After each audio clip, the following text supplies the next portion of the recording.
Tout a commencé en 1998, lors de la Coupe du Monde organisée en France, où l'un des plus grands mystères de l'histoire du football s'est produit.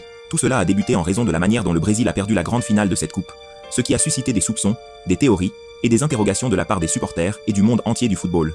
En 1998, Ronaldo était le meilleur joueur du monde et la star de l'équipe nationale brésilienne, qui comptait d'autres joueurs légendaires comme Roberto Carlos, Rivaldo, Dunga, Dida, Tafarel et bien d'autres grands noms historiques. Nike, l'entreprise d'articles de sport, a réalisé plusieurs publicités et campagnes pour la Coupe du Monde, devenues célèbres dans le monde entier, notamment avec des joueurs brésiliens jouant au football dans un aéroport.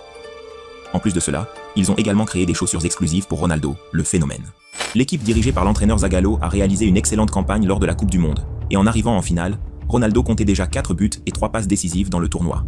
Cependant, tout a changé le jour fatidique de la finale contre la France. Ronaldo était le joueur le plus redouté de l'époque, admiré par tous, et les défenseurs évoluant dans le football italien le craignaient profondément. Il était si influent que les joueurs français, avant la finale, s'entraînaient et élaboraient des stratégies spécifiquement pour tenter de neutraliser la star brésilienne. Le passement de Ronaldo de jambes, il est que d'un côté, c'est-à-dire il fait ça, et il entraîne toujours du droit, jamais de l'autre côté. C'est-à-dire qu'il fait son passement du gauche. De toute façon, à Milan, il l'a fait. La balle, tu la vois plus. Donc, qu'il part à droite ou à gauche, la balle, tu la vois plus. Je te jure, il fait fou. Ah ouais. La balle, elle est où? C'est un magicien. Comme ça, il reste comme ça. Tu regardes, plus de ballon. Le ballon, il est trop court. C'est même monsieur, comment t'as fait monsieur? Regarde, premier truc, franchement, s'il est comme ça, tu le fais pas faut pas te coller. Hein. Non, ouais, parce que lui, tu sais ce qu'il fait? Il se sert de toi. Il attend, et puis comme il est comme costaud, Ouais. il se retourne. Ce que tu fais, tu l'empêches de se retourner. Parce que quand il est retourné, c'est là qu'il est dangereux. Ouais, c'est ça, c'est ça. De 21 ans à l'époque, et était déjà considéré comme une véritable légende. Mais même les joueurs fantastiques ont leurs défis. À 14h03, heure locale en France, le 12 juillet 1998, 7 heures avant la finale de la Coupe du Monde, dans la concentration de l'équipe nationale brésilienne, dans la chambre 290, le meilleur joueur du monde s'est effondré. Je parlais même avec Roberto Carlos. Il s'est tourné sur le côté et a dit qu'il allait dormir. Et soudain, cette crise est apparue. Ronaldo Luis Nazario de Lima a perdu connaissance lorsque son cerveau a subi une surcharge neuronale, provoquant une perte de contrôle du reste de son corps. Pendant près de 2 minutes, les joueurs qui ont assisté à la scène ont vu leur ami trembler, raidir les muscles de ses jambes et respirer avec difficulté. Le joueur est même devenu bleu et a commencé à baver sur le sol. R9 était en train de faire une crise convulsive. Le latéral Roberto Carlos a raconté que Ronaldo était tombé du lit et avait commencé à avoir des spasmes. Les coéquipiers sont arrivés dans la chambre 290. En plus de Roberto Carlos, Edmundo, César Sampaio et Zé Carlos sont également entrés dans la chambre et ont paniqué, pensant que Ronaldo allait mourir. Ensuite, l'équipe médicale est arrivée et a agi rapidement pour l'aider. Le joueur a reçu des injections de Gardonal et de Valium administrées par le docteur Joachim. Quelques minutes plus tard, Ronaldo a rencontré Zico et lui a confié qu'il était étourdi et qu'il se sentait comme s'il avait été roué de coups. Zico a pensé, il ne sait pas ce qui s'est passé, et il avait été convenu que personne ne dirait à Ronaldo ce qui s'était passé. Cependant, la crainte que quelque chose de similaire se reproduise avec le joueur persistait. L'entraîneur Zagallo n'a été informé de ce qui était arrivé à Ronaldo qu'au moment de la causerie avant la finale. Et il était furieux. Il a déclaré qu'il titulariserait Edmundo à la place de Ronaldo, le phénomène. Après cet épisode, Ronaldo a été emmené dans une clinique à Paris pour subir des examens, dont une IRM. La crainte des médecins était que si Ronaldo ne jouait pas, et que le Brésil perdait, il serait tenu responsable par tout le pays. Et comme nous le savons, le Brésil est connu comme le pays du football. Imaginez ma situation. Ronaldinho me dit qu'il va bien, mais le médecin le déclare inapte. L'équipe perd. Le lendemain, le joueur affirme qu'il était en forme, et que c'est un tel qui l'a empêché de jouer. Là, je devrais changer de pays. Je partirai au pôle Nord, je deviendrai un Esquimau, a déclaré le médecin Lidio Toledo. Ronaldo a rencontré Zagallo 1 heure avant le match et a dit que les médecins l'avaient autorisé à jouer, ajoutant cette phrase au sélectionneur. « Je vais bien, ne me fais pas sortir de là ». Et Zagallo a finalement modifié la liste finale de l'équipe, titularisant le numéro 9. Edmundo est resté sur le banc et n'a pas commencé le match. Lors de l'entrée sur le terrain, Ronaldo était là, prêt à jouer.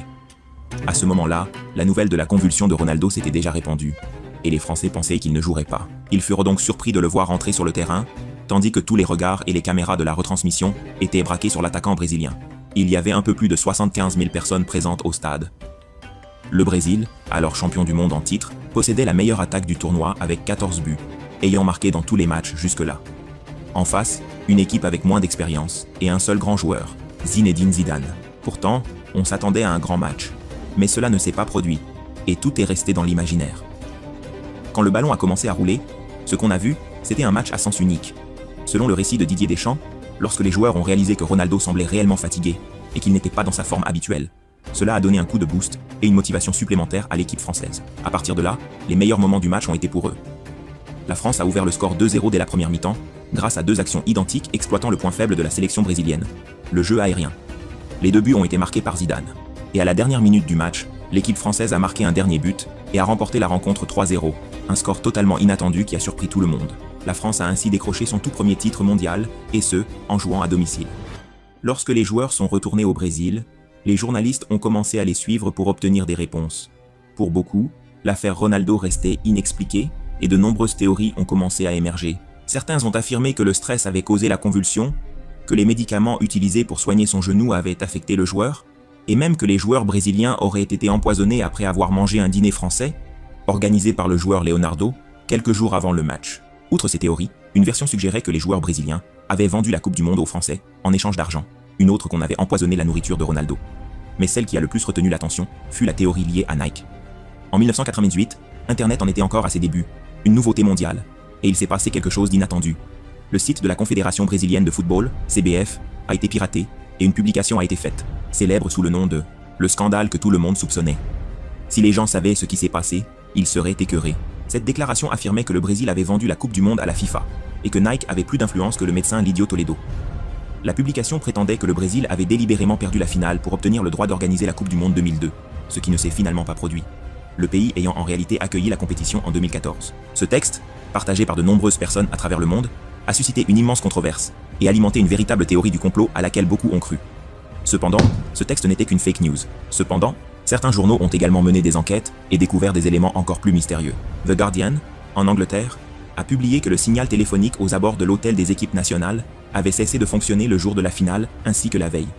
De cette façon, les journalistes n'auraient pas pu contacter les joueurs. De plus, une autre théorie a suggéré que Nike, sponsor de l'équipe nationale, avait fait pression sur Zagallo pour qu'il aligne Ronaldo sur le terrain, malgré sa crise de convulsion. Étant donné qu'il s'agissait d'une finale de Coupe du Monde, le meilleur joueur devait être présent. Il a été dit que Nike aurait averti Ronaldo que s'il ne jouait pas la finale, son contrat de 90 millions de dollars sur l'ensemble de sa carrière serait résilié.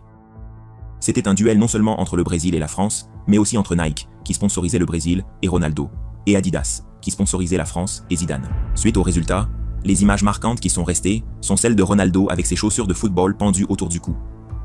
De plus, des rumeurs suggéraient que d'autres joueurs auraient également reçu de l'argent pour la vente du match, environ 400 000 $ chacun, pour un total de 23 millions de dollars versés par Nike. Une journaliste a interviewé en cachette le joueur Edmundo, sans qu'il s'en rende compte, et ce dernier a révélé que Nike exerçait une forte influence sur l'équipe nationale brésilienne.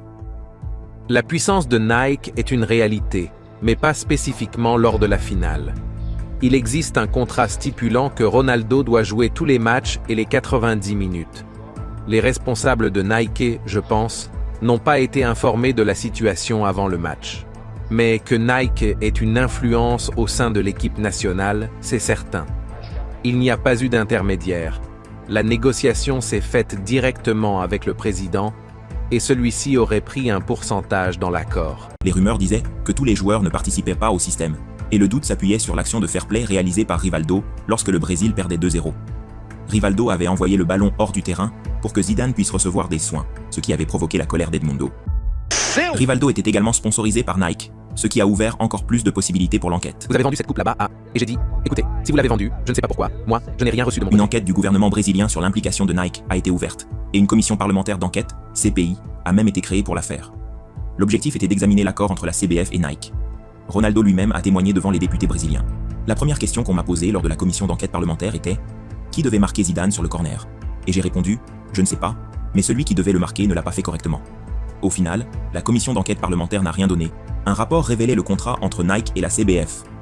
Il s'agirait de 400 millions de dollars sur 10 ans. Ce qui semble suspect, c'est que seul Ricardo Teixeira, alors président de la CBF, avait signé ce contrat au nom de la Confédération, tandis que 4 hommes d'affaires avaient signé pour Nike. De plus, la Confédération a commencé à subir des pertes annuelles après la signature de ce contrat. Le député fédéral Silvio Torres a dénoncé des clauses du contrat acceptées par la CBF, jugées abusives, parmi lesquelles figure le pouvoir de Nike de sélectionner jusqu'à 8 joueurs et de décider quels matchs amicaux l'équipe nationale allait disputer. Le député pense que la titularisation de Ronaldo Phénoméno lors de la finale de la Coupe du Monde 1998 était certainement due à l'influence de Nike. L'enquête mentionne également un contrat annuel de 10 millions de dollars avec Ambev. Beaucoup de théories du complot et d'histoires inventées. Mais avec le temps, la FIFA s'est retrouvée impliquée dans plusieurs scandales de corruption et de blanchiment d'argent, y compris celui impliquant le président de la CBF de l'époque, Ricardo Teixeira. Aujourd'hui, lui et Sepp Blatter, ancien président de la FIFA, sont bannis du football. Avec ou sans théorie du complot, le fait est qu'il y a de nombreuses questions sur ce qu'aurait été cette finale de Coupe du Monde si Ronaldo avait été à 100%, ou si Edmundo avait été dans le 11 titulaire, car il était également l'un des meilleurs joueurs du monde à cette époque, bien qu'il n'ait pas eu autant de visibilité. Sans oublier que le petit Romario n'a pas été sélectionné par choix de l'entraîneur Zagallo. Et maintenant, des années plus tard, nous voyons à quel point son absence a pesé. Le résultat de cette finale aurait pu être bien différent.